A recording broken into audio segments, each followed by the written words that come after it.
नमस्कार जय जगन्नाथ शकुंतला ट्यूटोरियल को आपण मानक आंतरिक स्वागत मु प्रियंका रथ एही चैनल रे आपण माने UGC net JRF SSB PGT PG परीक्षा भारतीय प्रशासनिक सेवा एवं पीएचडी तथा समस्त ओडिया प्रतियोगिता मूलक परीक्षा पई उपयोगी पाठ्य सामग्री और सहज व्याख्या पाई परिबे। हमर लक्ष्य सहज शिक्षा सठिक प्रस्तुति निश्चिंत सफलता। तेणु आम चैनल टी को लाइक शेयर एवं सब्सक्राइब करी आम सह जोड़ी हुंतु। तेबे चलंतु आरंभ करिबा आजिर विषय वस्तु। आजिर विषय वस्तु कौन आमे काली आलोचना करिथिले ओडिया शब्द भंडार ओडिशार आंचलिक भाषा उपरे आलोचना करिथिले। ओडिशार विभिन्न आंचलिक भाषा मध्यरु 262 नंबर पर्यंत आमे पढाइथिले। 63 नंबरटा कोन थिला ए एहा ओ एही की प्रकार सर्वनाम थिला निकट निर्देशात्मक सर्वनाम थिला बोली आमे जानिथिले। एबे आमे ओडिया भाषार रूप तत्व रे जानिथिले। एबे आमे ता पर क्वेश्चन नु देखिबा से ताहा ओ सेही की प्रकारर सर्वनाम से ताहा ओ सेही दूर निर्देशात्मक सर्वनाम अटे। मु आमे ओ आम्भे की प्रकारर सर्वनाम मु आमे ओ आम्भे प्रथम पुरुषर सर्वनाम अटे। तू तुमे ओ आपण की प्रकारर सर्वनाम द्वितीय पुरुष सर्वनाम। तू तुमे ओ आपण की प्रकारर सर्वनाम तू तुमे ओ आपण द्वितीय पुरुष सर्वनाम अटे। किए कौन केही काहाकू काहींकी आदि की प्रकारर सर्वनाम किए कौन केही काहाकू काहींकी आदि प्रश्नवाचक सर्वनाम अटे। जे से जहा ताहा जेते सेते जेपरी सेपरी एगुड़िक की प्रकारर सर्वनाम एगुड़िक आपेक्षिक सर्वनाम अटे। एपरी एक घटना जहा ओडिशा मूलकरे चहल पकाई देइथिला एठार रेखांकित चिन्हटी केउ सर्वनाम एपरी एक घटना जहा जहारे रेखांकित पद अछि जहा ओडिशा मूलकरे चहल पकाई देइथिला जहाटा की प्रकार सर्वनाम जहा हेउची समुच्चयी सर्वनाम की सर्वनाम ना समुच्चयी सर्वनाम। नेक्स्ट क्वेश्चन मु सरकारंको कोविड संपर्कित नियम विषय रे सबु जानिछि। मु सरकारंको कोविड संपर्कित नियम विषय रे सबु जानिछि। सबु जानिछि रे रेखांकित पद अछि तेणु करी यह की प्रकार सर्वनाम ना निर्णायक सर्वनाम। यह की प्रकार सर्वनाम ना निर्णायक सर्वनाम। जेउ पद मानकर लिंग वचन पुरुष विभक्ति और काल भेदरे कौनसी परिवर्तन घटे नहीं सेगुड़िकु कौन कुहा जाए। जेउ पद मानकरे लिंग वचन पुरुष विभक्ति और काल भेदरे कौनसी परिवर्तन घटे नहीं ताहाकु अव्यय पद कुहा जाए। जेउ पद मानकरे लिंग वचन पुरुष विभक्ति और काल भेदरे कौनसी परिवर्तन घटे नहीं सेगुड़िकु अव्यय पद कुहा जाए। ओ एवं आउ पुणी आहुरी बी मध्य आदि की प्रकारर अव्यय ओ एवं आउ पुणी आहुरी बी मध्य आदि हेउची संयोजक अव्यय। मु तांको डाकिली तथापि से आसिले नहीं रेखांकित चिन्ह केउ अव्यय विशिष्ट रेखांकित कौन अछि तथापि मु तांको डाकिली तथापि से आसिले नहीं रेखांकित चिन्हटी कौन बीजोजक अव्यय केउ अव्यय ना बीजोजक अव्यय।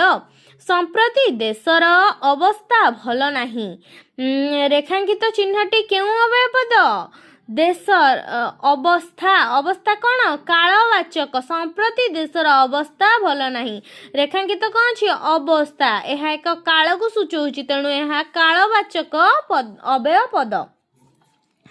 जेणु तेणु एणु जेहेतु सेहेतु अतएव सुतरां आदि की प्रकार अव्यय हेतु बोधक अव्यय।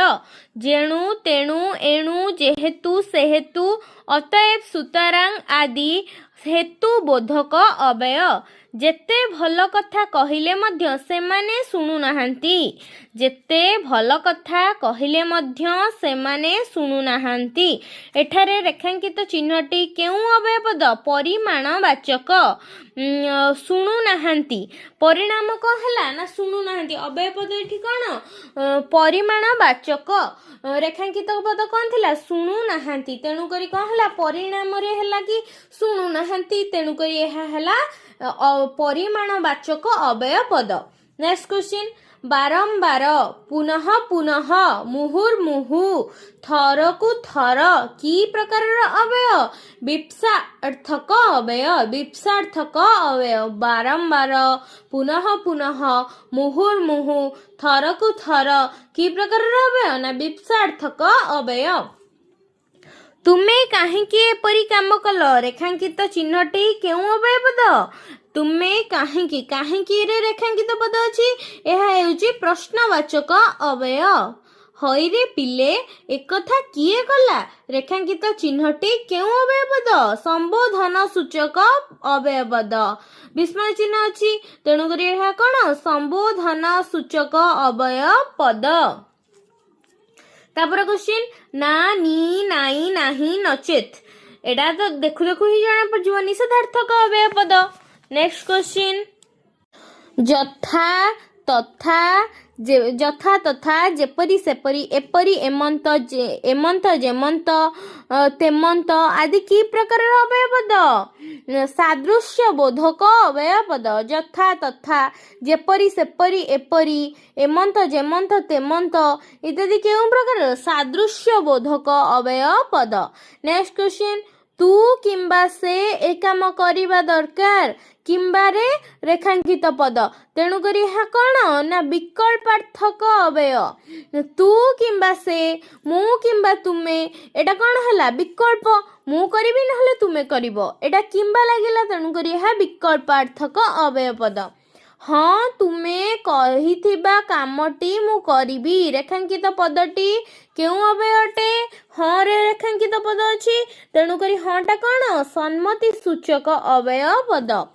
ଅବଶ୍ୟ ଏ କାମ ହେବା ଦରକାର ଏଠାରେ ରେଖାଙ୍କିତ ଚିହ୍ନଟି କେଉଁ ଅବୟବ ପଦ? ଅବଶ୍ୟ।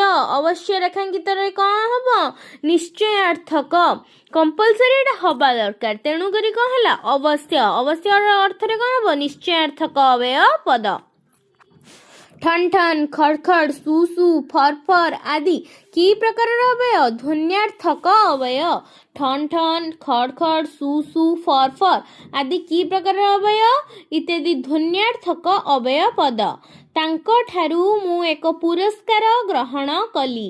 ତାଙ୍କ ଠାରୁରେ ରେଖାଙ୍କିତ ପଦ ଅଛି, ତେଣୁକରି ଅଣ୍ଡରଲାଇନ୍ ଅଛି, ତାହେଲେ ଏହା କି ପ୍ରକାରର ଅବୟବ ନା ବିଭକ୍ତି ସୂଚକ ଅବୟବ। ତାଙ୍କ ଠାରୁ କୁ ମାନଙ୍କୁ କଙ୍କର ମାନଙ୍କର ଇତ୍ୟାଦି କ'ଣ ଠାରୁ ଇତ୍ୟାଦି ଥିଲେ କ'ଣ ହବ ନା ବିଭକ୍ତି ସୂଚକ ଅବୟବ ପଦ। ସାବାସ୍ ତୁମର କାର୍ଯ୍ୟ ପ୍ରଶଂସନୀୟ ରେଖାଙ୍କିତ ଚିହ୍ନ କେଉଁ ଅବୟବ ପଦ? ସାବାସରେ କ'ଣ ଅଛି ଅଣ୍ଡରଲାଇନ୍ ଅଛି, ତେଣୁକରି ଏହା କ'ଣ ହବ ପ୍ରଶଂସା ସୂଚକ। ସାବାସ୍ ପ୍ରଶଂସା ସୂଚକ। ନେକ୍ସଟ କ୍ୱେଶ୍ଚିନ୍ ନିରଭେଦି କିବା ଉଠେ ଐରାବତ। ନିରଭେଦି କିବା ଉଠେ ଐରାବତ ରେଖାଙ୍କିତ ଚିହ୍ନ କେଉଁ ଅବୟବ ପଦ? ଭେଦି କିବା ଉଠେ ଐରାବତ। ଐରାବତ କ'ଣ ହବ ଆଳଙ୍କାରିକ ଅବୟବ ପଦ ହେବ। ନିରଭେଦି କିବା ଉଠେ ଐରାବତ ଆଳଙ୍କାରିକ ଅବୟବ ପଦ। ଛି ଧେତ୍ ଧିକ୍ ହେତ୍ ଆଦି କି ପ୍ରକାରର ଅବୟବ ପଦ? ଛି ଧେତ୍ ଧିକ୍ ଆଦି କି ପ୍ରକାରର ଅବୟବ ପଦ? ନିନ୍ଦା ବା ଘୃଣା ସୂଚକ ଅବୟବ ପଦ। ନେକ୍ସଟ କ୍ୱେଶ୍ଚିନ୍ ଯଦି ତୁମେ କାଲି ଆସିବ ସେ ସାଥୀ ହୋଇ କଟକ ଯିବା। ଏଠି ରେଖାଙ୍କିତ ଅଣ୍ଡରଲାଇନ୍ କ'ଣ ହେଇଛି ଯଦି, ତେଣୁକରି ଏହା କେଉଁ ପ୍ରକାରର ଅବୟବ ପଦ? ସମ୍ଭାବନା ସୂଚକ ଅବୟବ ପଦ। ସମ୍ଭାବନା ସୂଚକ ଅବୟବ ପଦ କ'ଣ ନା ଯଦି, ତେଣୁକରି ବାକ୍ୟଟି କ'ଣ ହେଲା ଯଦି ତୁମେ କାଲି ଆସିବ ସାଥୀ ହୋଇ କଟକ ଯିବା ସମ୍ଭାବନା ସୂଚକ ଅବୟବ ପଦ। ଧନ ଅପେକ୍ଷା ଜୀବନ ମୂଲ୍ୟବାନ। ଧନ ଅପେକ୍ଷାରେ ଅଣ୍ଡରଲାଇନ୍ ହୋଇଛି, ତେଣୁକରି ଏହା କେଉଁ ପ୍ରକାରର ଅବୟବ ପଦ ନା ପଦାନ୍ୱୟୀ ଅବୟବ ପଦ। ଯେଉଁ କ୍ରିୟାରୁ କାଳ ପୁରୁଷ ବଚନ ପ୍ରଭୃତିର ଧାରଣା ମିଳେ ତାହାକୁ କ'ଣ କୁହାଯାଏ? ଯେଉଁ କ୍ରିୟାରୁ କାଳ ପୁରୁଷ ବଚନ ପ୍ରଭୃତିର ଧାରଣା ମିଳେ ତାହାକୁ କ୍ରିୟାପଦ କୁହାଯାଏ। କ୍ରିୟାପଦର ମୂଳ ପିଣ୍ଡକୁ କ'ଣ କୁହାଯାଏ? କ୍ରିୟାପଦର ମୂଳ ପିଣ୍ଡକୁ ଧାତୁ କୁହାଯାଏ। କ୍ରିୟାପଦର ମୂଳ ପିଣ୍ଡକୁ କ'ଣ କୁହାଯାଏ? ନା କ୍ରିୟାପଦର ମୂଳ ପିଣ୍ଡକୁ ଧାତୁ କୁହାଯାଏ। କ୍ରିୟାପଦର ରୂପ ଅନୁସାରେ କାଳକୁ କେତେ ଭାଗରେ ବିଭକ୍ତ କରାଯାଇଛି? କ୍ରିୟାପଦର ରୂପ ଅନୁସାରେ କାଳକୁ 4 ଭାଗରେ ବିଭକ୍ତ କରାଯାଇଛି। କ୍ରିୟାପଦର ରୂପ ଅନୁସାରେ କାଳକୁ 4 ଭାଗରେ ବିଭକ୍ତ କରାଯାଇଛି। ଯେଉଁ କ୍ରିୟାର ବ୍ୟବହାରରେ ବାକ୍ୟର ଅର୍ଥ ସମ୍ପୂର୍ଣ୍ଣ ଭାବରେ ପ୍ରକାଶିତ ହୋଇଥାଏ ତାହାକୁ କ'ଣ କୁହାଯାଏ? ଯେଉଁ କ୍ରିୟାର ବ୍ୟବହାରରେ ବାକ୍ୟର ଅର୍ଥ ସମ୍ପୂର୍ଣ୍ଣ ଭାବରେ ପ୍ରକାଶିତ ହୋଇଥାଏ ତାହାକୁ ସମାପିକା କ୍ରିୟା କୁହାଯାଏ। ଯେଉଁ କ୍ରିୟାର ବ୍ୟବହାରରେ ବାକ୍ୟର ଅର୍ଥ ସମ୍ପୂର୍ଣ୍ଣ ଭାବରେ ପ୍ରକାଶିତ ହୋଇଥାଏ ତାହାକୁ ସମାପିକା କ୍ରିୟା କୁହାଯାଏ। କେଉଟ ନଦୀରୁ ମାଛ ଧରିଲା। ରେଖାଙ୍କିତ ପଦଟି କେଉଁ କ୍ରିୟାପଦ? ଅଣ୍ଡରଲାଇନ୍ କେଉଁଥିରେ ହେଇଛି? ଧରିଲା। ତେଣୁକରି ଏହା ସମାପିକା କ୍ରିୟାପଦ। ଏଠି ସମାପ୍ତ ହେଲା, ମାଛ ଧରା କାର୍ଯ୍ୟ ସମାପ୍ତ ହୋଇସାରିଲାଣି, ତେଣୁକରି ଏଠି କ'ଣ ହେଲା? ସମାପିକା କ୍ରିୟାପଦ। ଯେଉଁ କ୍ରିୟାପଦ ଦ୍ୱାରା ବାକ୍ୟର ଅସମାପ୍ତି ବା ଅସମ୍ପୂର୍ଣ୍ଣତା ଜଣାପଡ଼ିଥାଏ ତାହାକୁ କ'ଣ କୁହାଯାଏ? ଯେଉଁ କ୍ରିୟାପଦ ଦ୍ୱାରା ବାକ୍ୟର ଅସମାପ୍ତି ବା ଅସମ୍ପୂର୍ଣ୍ଣତା ଜଣାପଡ଼ିଥାଏ ତାହାକୁ ଅସମାପିକା କ୍ରିୟା କୁହାଯାଏ। କ୍ୱେଶ୍ଚିନ୍, ଧୀବର ସମୁଦ୍ରରୁ ମାଛ ଧରି ବଜାରରେ ବିକିଲା। ଧୀବର ସମୁଦ୍ରରୁ ମାଛ ଧରି ବଜାରରେ ବିକିଲା। ଧରିରେ ଅଣ୍ଡରଲାଇନ୍ ଅଛି, ତେଣୁକରି ରେଖାଙ୍କିତ ପଦଟି କେଉଁ କ୍ରିୟାପଦ? ଅସମାପିକା କ୍ରିୟାପଦ। ଧୀବର ସମୁଦ୍ରରୁ ମାଛ ଧରି ବଜାରରେ ବିକିଲା। ଯଦି ମାଛ ଧରି ଯାଏଁ ରହିବ ତେଣୁକରି ଏଇଟା କ'ଣ ହେବ? ଅସମାପିକା, ଅସମାପ୍ତ ରହିଯିବ ବାକ୍ୟଟା, ତେଣୁକରି ଏହା ହେଲା ଅସମାପିକା କ୍ରିୟାପଦ। କର୍ମ ଭେଦରେ କ୍ରିୟାକୁ କେତେ ଭାଗରେ ବିଭକ୍ତ କରାଯାଇଛି? କର୍ମ ଭେଦରେ କ୍ରିୟାକୁ 2 ଭାଗରେ ବିଭକ୍ତ କରାଯାଇଛି। ଯେଉଁ କ୍ରିୟାରେ କର୍ମ ଥାଏ ତାହାକୁ କ'ଣ କୁହାଯାଏ? ଯେଉଁ କ୍ରିୟାରେ କର୍ମ ଥାଏ ତାହାକୁ ସକର୍ମକ କ୍ରିୟା କୁହାଯାଏ। ଯେଉଁ କ୍ରିୟାରେ କର୍ମ ନଥାଏ ତାହାକୁ କ'ଣ କୁହାଯାଏ? ଅକର୍ମକ କ୍ରିୟା କୁହାଯାଏ। ଯେଉଁ କ୍ରିୟାରେ 2ଟି କର୍ମ ଥାଏ ତାହାକୁ କ'ଣ କୁହାଯାଏ? ଦ୍ୱିକର୍ମକ କ୍ରିୟା କୁହାଯାଏ। ଶିକ୍ଷକ ଛାତ୍ରକୁ ପ୍ରଶ୍ନ ପଚାରିଲେ। ଏଠାରେ ରେଖାଙ୍କିତ ଚିହ୍ନ କେଉଁ କ୍ରିୟାପଦ? ଶିକ୍ଷକ ଛାତ୍ରକୁ ପ୍ରଶ୍ନ ପଚାରିଲେ। ପ୍ରଶ୍ନ ରେଖାଙ୍କିତ ଚିହ୍ନ କେଉଁ କ୍ରିୟାପଦ ହେଲା? ନା ଦ୍ୱିକର୍ମକ କ୍ରିୟାପଦ ହେଲା। ଯେଉଁ କ୍ରିୟା ଗୋଟିଏ ପଦରେ ପ୍ରକାଶିତ ହୋଇଥାଏ ତାହାକୁ କ'ଣ କୁହାଯାଏ? ଯେଉଁ କ୍ରିୟା ଗୋଟିଏ ପଦରେ ପ୍ରକାଶିତ ହୋଇଥାଏ ତାହାକୁ ଅମିଶ୍ର କ୍ରିୟା କୁହାଯାଏ। ଯେଉଁ କ୍ରିୟା ଗୋଟିଏ ପଦରେ ପ୍ରକାଶିତ ହୋଇଥାଏ ତାହାକୁ ଅମିଶ୍ର କ୍ରିୟା କୁହାଯାଇଥାଏ। ନେକ୍ସଟ କ୍ୱେଶ୍ଚିନ୍, ଯେଉଁ କ୍ରିୟା ଏକାଧିକ ପଦରେ ପ୍ରକାଶିତ ହୋଇଥାଏ ତାହାକୁ କ'ଣ କୁହାଯାଏ? ଯେଉଁ କ୍ରିୟା ଏକାଧିକ ପଦରେ ପ୍ରକାଶିତ ହୋଇଥାଏ ତାହାକୁ ମିଶ୍ର କ୍ରିୟା କୁହାଯାଇଥାଏ। ନେକ୍ସଟ କ୍ୱେଶ୍ଚିନ୍, ଶିକ୍ଷକ ଛାତ୍ରମାନଙ୍କୁ ଅତୀତ କଥା ଶୁଣାଇଲେ। ଶିକ୍ଷକ ଛାତ୍ରମାନଙ୍କୁ ଅତୀତ କଥା ଶୁଣାଇଲେ। ଶୁଣାଇଲେରେ ଅଣ୍ଡରଲାଇନ୍ ଅଛି, ତେଣୁକରି ରେଖାଙ୍କିତ ପଦଟି କେଉଁ କ୍ରିୟା ବିଶିଷ୍ଟ? ପ୍ରେରଣାର୍ଥକ କ୍ରିୟା ବିଶିଷ୍ଟ। ଶିକ୍ଷକ ଛାତ୍ରମାନଙ୍କୁ ଅତୀତ କଥା ଶୁଣାଇଲେ ମାନେ ଗୋଟେ ପ୍ରେରଣା ଦେଲେ, ତେଣୁକରି ଏହା ପ୍ରେରଣାର୍ଥକ କ୍ରିୟା ବିଶିଷ୍ଟ। ଏହାକୁ ନ ପଢ଼ିଥିଲେ ମଧ୍ୟ ଆପଣମାନେ ଅପସନ୍ ଦେଖି ଜାଣିପାରିବେ ଏହା କେଉଁ କ୍ରିୟା ବିଶିଷ୍ଟ। ଯେଉଁ କ୍ରିୟା ଦ୍ୱାରା କେହି କିଛି କରାଇବାର ଜଣାଯାଏ ତାହାକୁ କ'ଣ କୁହାଯାଏ? ଯେଉଁ କ୍ରିୟା ଦ୍ୱାରା କେହି କିଛି କରାଇବାର ଜଣାଯାଏ ତାହାକୁ ପ୍ରେରଣାର୍ଥକ କ୍ରିୟା କୁହାଯାଏ। ପୁଲିସ ଚୋରକୁ ଗୋଡ଼ାଇଲେ। ଗୋଡ଼ାଇଲେରେ ଅଣ୍ଡରଲାଇନ୍ ହେଇଛି, ତେଣୁକରି ରେଖାଙ୍କିତ ପଦଟି କେଉଁ କ୍ରିୟାପଦ? ନା ନାମ ଧାତୁ କ୍ରିୟାପଦ। ପୋଲିସ ଚୋରକୁ ଗୋଡ଼ାଇଲେ ଏହା ଏକ ନାମ ଧାତୁମୂଳକ କ୍ରିୟାପଦ। ଯେଉଁ କ୍ରିୟାପଦ ବିଶେଷ୍ୟ ଓ ବିଶେଷଣ ଶବ୍ଦରୁ ଗଠିତ ହୁଏ ତାହାକୁ କ'ଣ କୁହାଯାଏ? ଯେଉଁ କ୍ରିୟାପଦ ବିଶେଷ୍ୟ ବା ବିଶେଷଣ ଶବ୍ଦରୁ ଗଠିତ ହୁଏ ତାହାକୁ ନାମ ଧାତୁ କ୍ରିୟାପଦ କୁହାଯାଏ। ଯେଉଁ କ୍ରିୟାପଦ ବିଶେଷ୍ୟ ବା ବିଶେଷଣ ଶବ୍ଦରୁ ଗଠିତ ହୋଇଥାଏ ତାହାକୁ ନାମଧାତୁ କ୍ରିୟାପଦ କୁହାଯାଏ। ନେକ୍ସଟ କ୍ୱେଶ୍ଚିନ୍, ଯେଉଁ ପଦ କ୍ରିୟାର ଗୁଣ ବା ଅବସ୍ଥା ପ୍ରକାଶ କରେ ତାହାକୁ କ'ଣ କୁହାଯାଏ? ଯେଉଁ ପଦ କ୍ରିୟାର ଗୁଣ ବା ଅବସ୍ଥାକୁ ପ୍ରକାଶ କରେ ତାହାକୁ କ୍ରିୟା ବିଶେଷଣ କୁହାଯାଏ। ଏଇଟା ଆମର କ'ଣ ସରିଲା? ଓଡ଼ିଆ ଭାଷାର ରୂପତତ୍ତ୍ୱ ସରିଗଲା। ଓଡ଼ିଆ ଭାଷାର ରୂପତତ୍ତ୍ୱ ପରେ ଆମେ କ'ଣ ପଢ଼ିବା? ଓଡ଼ିଆ ବର୍ଣ୍ଣମାଳା ମାନେ ବ୍ୟାକରଣ ଆଡ଼ିକି ଗତି କରିବା। ବ୍ୟାକରଣର ଓଡ଼ିଆର ବର୍ଣ୍ଣମାଳା କ'ଣ, କାରକ କ'ଣ, ବିଭକ୍ତି କ'ଣ, ସମାସ କ'ଣ, ଏଗୁଡ଼ିକ କୃଦନ୍ତ କ'ଣ, ତଦ୍ଧିତ କ'ଣ ଇତ୍ୟାଦି ଆଲୋଚନା କରିବା। ତେଣୁକରି ପ୍ରଥମେ ଆଲୋଚନା କରିବା ଓଡ଼ିଆ ବର୍ଣ୍ଣମାଳା।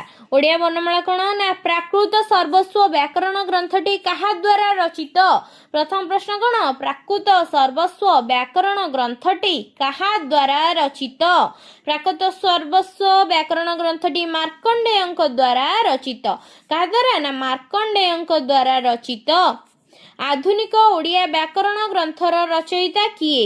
ଆଧୁନିକ ଓଡ଼ିଆ ବ୍ୟାକରଣ ଗ୍ରନ୍ଥର ରଚୟିତା ଧନେଶ୍ୱର ମହାପାତ୍ର। ଆଧୁନିକ ଓଡ଼ିଆ ବ୍ୟାକରଣ ଗ୍ରନ୍ଥର ରଚୟିତା ଧନେଶ୍ୱର ମହାପାତ୍ର। ଗୋଟିଏ ବର୍ଣ୍ଣ ବା ଏକାଧିକ ବର୍ଣ୍ଣ ମିଳିତ ହୋଇ ଅର୍ଥ ପ୍ରକାଶ କଲେ ତାହାକୁ କ'ଣ କହନ୍ତି? ଗୋଟିଏ ବର୍ଣ୍ଣ ବା ଏକାଧିକ ବର୍ଣ୍ଣ ମିଳିତ ହୋଇ ଅର୍ଥ ପ୍ରକାଶ କଲେ ତାହାକୁ ଶବ୍ଦ କୁହାଯାଏ। ଗୋଟିଏ ବର୍ଣ୍ଣ ବା ଏକାଧିକ ବର୍ଣ୍ଣ ମିଳିତ ହୋଇ ଅର୍ଥ ପ୍ରକାଶ କଲେ ତାହାକୁ ଶବ୍ଦ କୁହାଯାଏ। ନେକ୍ସଟ କ୍ୱେଶ୍ଚିନ୍, ବାକ୍ୟର ପ୍ରତ୍ୟେକ ଅଂଶକୁ କ'ଣ କୁହାଯାଏ? ବାକ୍ୟର ପ୍ରତ୍ୟେକ ଅଂଶକୁ ପଦ କୁହାଯାଏ। ବାକ୍ୟର ପ୍ରତ୍ୟେକ ଅଂଶକୁ କ'ଣ କୁହାଯାଏ? ବାକ୍ୟର ପ୍ରତ୍ୟେକ ଅଂଶକୁ ପଦ କୁହାଯାଏ। ନେକ୍ସଟ କ୍ୱେଶ୍ଚିନ୍, ଭାଷାର ଲିଖିତ ରୂପକୁ କ'ଣ କୁହାଯାଏ? ଭାଷାର ଲିଖିତ ରୂପକୁ ବର୍ଣ୍ଣ କୁହାଯାଏ। ଭାଷାର ଲିଖିତ ରୂପକୁ କ'ଣ କୁହାଯାଏ? ଭାଷାର ଲିଖିତ ରୂପକୁ ବର୍ଣ୍ଣ କୁହାଯାଏ। ନେକ୍ସଟ କ୍ୱେଶ୍ଚିନ୍, ଓଡ଼ିଆ ଭାଷା ଲିଖନର କେତୋଟି ବର୍ଣ୍ଣର ବ୍ୟବହାର ଦେଖିବାକୁ ମିଳିଥାଏ? ଓଡ଼ିଆ ଭାଷା ଲିଖନରେ 49ଟି ବର୍ଣ୍ଣର ବ୍ୟବହାର ଦେଖିବାକୁ ମିଳିଥାଏ। ଓଡ଼ିଆ ଭାଷା ଲିଖନରେ କେତୋଟି ବର୍ଣ୍ଣର ବ୍ୟବହାର ଦେଖିବାକୁ ମିଳିଥାଏ? 49ଟି ବର୍ଣ୍ଣର ବ୍ୟବହାର ଦେଖିବାକୁ ମିଳିଥାଏ। ଓଡ଼ିଆ ବର୍ଣ୍ଣମାଳାର ସ୍ୱର ସଂଖ୍ୟା କେତୋଟି? ଓଡ଼ିଆ ବର୍ଣ୍ଣମାଳାର ସ୍ୱର ସଂଖ୍ୟା 11ଟି। ଏକ ବା ଏକାଧିକ ଶବ୍ଦ ମିଳିତ ହୋଇ ଅର୍ଥ ପ୍ରକାଶ କଲେ ତାହାକୁ କ'ଣ କୁହାଯାଏ? ଏକ ବା ଏକାଧିକ ଶବ୍ଦ ମିଳିତ ହୋଇ ଅର୍ଥ ପ୍ରକାଶ କଲେ ତାହାକୁ ବାକ୍ୟ କୁହାଯାଏ। ଏକ ବା ଏକାଧିକ ଶବ୍ଦ ମିଳିତ ହୋଇ ଅର୍ଥ ପ୍ରକାଶ କଲେ ତାହାକୁ ବାକ୍ୟ କୁହାଯାଏ। ବିଶୁଦ୍ଧ ବାକ୍ୟରେ କେତୋଟି ଲକ୍ଷଣ ରହିଛି? ବିଶୁଦ୍ଧ ବାକ୍ୟରେ 3ଟି ଲକ୍ଷଣ ରହିଛି। ବିଶୁଦ୍ଧ ବାକ୍ୟରେ କେତୋଟି ଲକ୍ଷଣ ରହିଛି? ନା ବିଶୁଦ୍ଧ ବାକ୍ୟରେ 3ଟି ଲକ୍ଷଣ ରହିଛି। ସ୍ୱର ବର୍ଣ୍ଣ ବ୍ୟଞ୍ଜନ ବର୍ଣ୍ଣ ସହିତ ମିଳିତ ହେଲେ କେଉଁ ବର୍ଣ୍ଣର ପୂର୍ବ ରୂପ ଲୋପ ହୋଇଥାଏ? ସ୍ୱର ବର୍ଣ୍ଣ ଓ ବ୍ୟଞ୍ଜନ ବର୍ଣ୍ଣ ସହିତ ମିଳିତ ହେଲେ, ସ୍ୱର ବର୍ଣ୍ଣ ଯଦି ବ୍ୟଞ୍ଜନ ବର୍ଣ୍ଣ ସହିତ ମିଳିତ ହେଲା ତାହେଲେ କ'ଣ ହେବ? ସ୍ୱର ବର୍ଣ୍ଣ ଲୋପ ହେବ। ସ୍ୱର ବର୍ଣ୍ଣର ସାଙ୍କେତିକ ରୂପକୁ କ'ଣ କୁହାଯାଏ? ସ୍ୱର ବର୍ଣ୍ଣର ସାଙ୍କେତିକ ରୂପକୁ ମାତ୍ରା କୁହାଯାଏ। ସ୍ୱର ବର୍ଣ୍ଣର ସାଙ୍କେତିକ ରୂପକୁ କ'ଣ କୁହାଯାଏ? ନା ସ୍ୱର ବର୍ଣ୍ଣର ସାଙ୍କେତିକ ରୂପକୁ ମାତ୍ରା କୁହାଯାଏ। ବ୍ୟଞ୍ଜନ ବର୍ଣ୍ଣର ସାଙ୍କେତିକ ଚିହ୍ନକୁ କ'ଣ କୁହାଯାଏ? ବ୍ୟଞ୍ଜନ ବର୍ଣ୍ଣର ସାଙ୍କେତିକ ଚିହ୍ନକୁ ଫଳା କୁହାଯାଏ। ବ୍ୟଞ୍ଜନ ବର୍ଣ୍ଣର ସାଙ୍କେତିକ ଚିହ୍ନକୁ କ'ଣ କୁହାଯାଏ? ବ୍ୟଞ୍ଜନ ବର୍ଣ୍ଣର ସାଙ୍କେତିକ ଚିହ୍ନକୁ ଫଳା କୁହାଯାଏ। କେଉଁ ସ୍ୱରକୁ ସନ୍ଧ୍ୟାକ୍ଷର କୁହାଯାଏ? ସଂଯୁକ୍ତ ସ୍ୱରକୁ ସନ୍ଧ୍ୟାକ୍ଷର କୁହାଯାଏ। କେଉଁ ସ୍ୱରକୁ ସନ୍ଧ୍ୟାକ୍ଷର କୁହାଯାଏ? ନା ସଂଯୁକ୍ତ ସ୍ୱରକୁ ସନ୍ଧ୍ୟାକ୍ଷର କୁହାଯାଏ। ସନ୍ଧ୍ୟାକ୍ଷର କାହାର ଅନ୍ୟ ନାମ? ସଂଯୁକ୍ତ ସ୍ୱରର ଅନ୍ୟ ନାମ ହେଉଛି ସନ୍ଧ୍ୟାକ୍ଷର। ଓଡ଼ିଆ ବର୍ଣ୍ଣମାଳାରେ ବ୍ୟଞ୍ଜନ ବର୍ଣ୍ଣର ସଂଖ୍ୟା କେତେ? ଓଡ଼ିଆ ବର୍ଣ୍ଣମାଳାରେ ବ୍ୟଞ୍ଜନ ବର୍ଣ୍ଣର ସଂଖ୍ୟା 35। ଓଡ଼ିଆ ବର୍ଣ୍ଣମାଳାରେ କେତୋଟି ଅଯୋଗ ବାହା ବର୍ଣ୍ଣ ଅଛି? 3ଟି। ଓଡ଼ିଆ ବର୍ଣ୍ଣମାଳାରେ 3ଟି ଅଯୋଗ ବାହା ବର୍ଣ୍ଣ ଅଛି। କ'ଣ କ'ଣ? ଅନୁସାର, ବିସର୍ଗ, ଚନ୍ଦ୍ରବିନ୍ଦୁ। କ'ଣ କ'ଣ? ଅନୁସାର, ବିସର୍ଗ, ଚନ୍ଦ୍ରବିନ୍ଦୁ। ଅନୁସାର ବିସର୍ଗ ଚନ୍ଦ୍ରବିନ୍ଦୁ ଏହି ତିନୋଟି को केउ वर्ण कुहा जाए अजगबाह वर्ण कुहा जाए। एबे ही आलोचना हला कोन ओडिया वर्णमाला रे केतोटी अजगबाह वर्ण अछि ना तीनोटी अछि कोन कोन ना अनुसार विसर्ग चंद्रबिंदु एहा को कोन कुहा जाए ना एही वर्ण गुडी को अजगबाह वर्ण कुहा जाए। नेक्स्ट क्वेश्चन ओडिया वर्णमाला रे केतोटी वर्गीय व्यंजन वर्ण रहिछि ओडिया वर्णमाला रे 25टी वर्गीय व्यंजन वर्ण रहिछि कोन कोन क ख ग घ ङ च छ ज झ ञ ट ठ ड ढ ण त थ द ध न प फ ब भ म केतोटी हला 25टी ओडिया वर्णमाला रे 25टी वर्गीय व्यंजन वर्ण रहिछि। नेक्स्ट क्वेश्चन व्यंजन वर्ण सहित व्यंजन वर्ण मिसिले केउ वर्ण सृष्टि हुए व्यंजन वर्ण सहित व्यंजन वर्ण मिसिले युक्त वर्ण बा युक्ताक्षर सृष्टि हुए। व्यंजन वर्ण सहित व्यंजन वर्ण मिसिले केउ वर्ण सृष्टि हुए व्यंजन वर्ण सहित व्यंजन वर्ण मिसिले युक्त वर्ण बा युक्ताक्षर सृष्टि होइथाए। क स्तंभ ख स्तंभ आलोचना करिबा तलव्यश मूर्धन्यश दन्तेश ओ ह इत्यादि केउ वर्ण रे जीव केउ वर्ण जीव उष्म वर्ण रे जीव क ख ग घ ङ वर्गीय व्यंजन अनुसार विसर्ग चंद्रबिंदु अजगबाह वर्ण ज र ळ ब अंतस्थ वर्ण। प्रथमे कोन आलोचना करिया तालव्यश मूर्धन्यश दन्तेश ह उष्म वर्ण क ख ग घ ङ वर्गीय व्यंजन अनुसार विसर्ग चंद्रबिंदु अजगबाह वर्ण ज र ळ व कोन अंतस्थ वर्ण।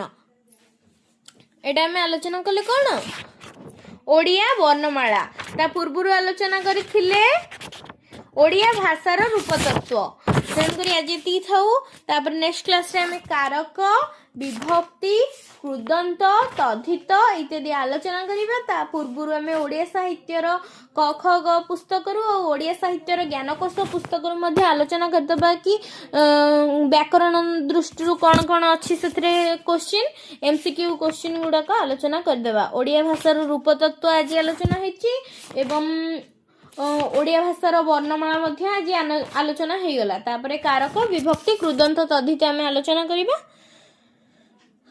जदि वीडियो टी भलो लागि थाबे लाइक शेयर एवं सब्सक्राइब करी कमेंट माध्यम रे जणाइबे।